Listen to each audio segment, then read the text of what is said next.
दोस्तों अब से 9 महीने पहले डीआरडीओ की तरफ से एक ऐसी मिसाइल का परीक्षण किया गया है जो भारत के लिए अति महत्वपूर्ण होने वाली है और इस मिसाइल के आ जाने के बाद हमको विदेशी मिसाइलों के ऊपर निर्भर नहीं रहना पड़ेगा और विदेशी मिसाइलों की जगह पर हम अपनी इसी स्वदेशी मिसाइल का इस्तेमाल करने वाले हैं। और ये दुनिया की पहली ऐसी सबमरीन लॉन्च क्रूज मिसाइल होने वाली है जो ज्यादा दूरी तक मार करने में सक्षम होगी। जिस समय डीआरडीओ की तरफ से इस मिसाइल का परीक्षण किया गया था उस समय इस मिसाइल के बारे में डीआरडीओ की तरफ से कोई भी जानकारी नहीं दी गई थी, लेकिन आज डीआरडीओ की तरफ से सभी जानकारी दे दी गई है।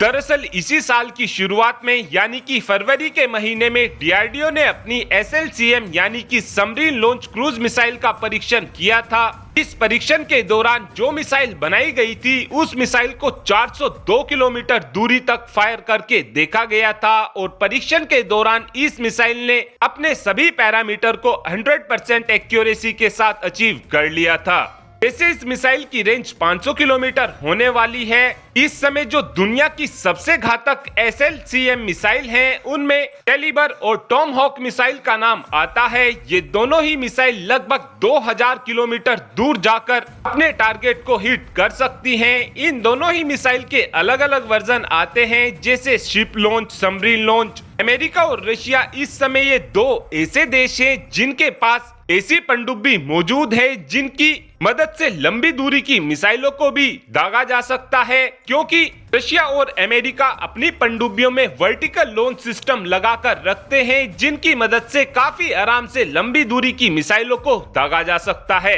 इस समय जो अमेरिका है, अमेरिका की सेनाओं की जो मनपसंद मिसाइल है उस मिसाइल का नाम टॉमहॉक मिसाइल है। सेम इसी तरीके से हमारी जो सेनाओं की फ्रंट लाइनर मिसाइल है और हमारी सेना की ये मनपसंद मिसाइल है, इस मिसाइल का नाम ब्रह्मोस मिसाइल है। हालांकि जो टॉमहॉक मिसाइल का शुरुआती वर्जन था उस मिसाइल की रेंज 500 किलोमीटर के आसपास थी।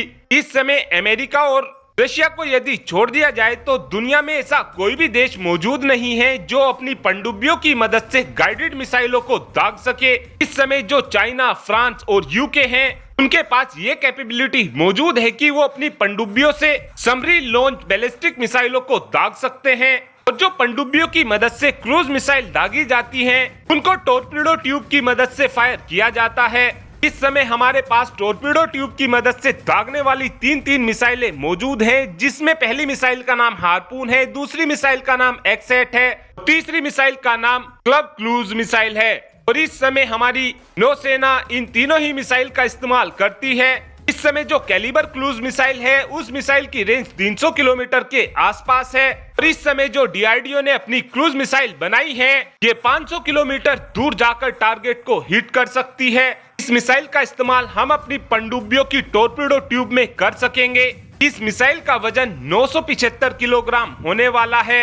इस मिसाइल के दो वर्जन आने वाले हैं, एंटी-शिप वर्जन और दूसरा वर्जन होगा लैंड अटैक वर्जन। और अब आप ही कमेंट कर बता सकते हैं कि क्या डीआरडीओ की तरफ से इस मिसाइल का चुपचाप परीक्षण करके सही किया गया, हाँ या फिर ना। इस बात का आंसर आप कमेंट बॉक्स में दे सकते हैं। Thanks for watching this video. Have a good day.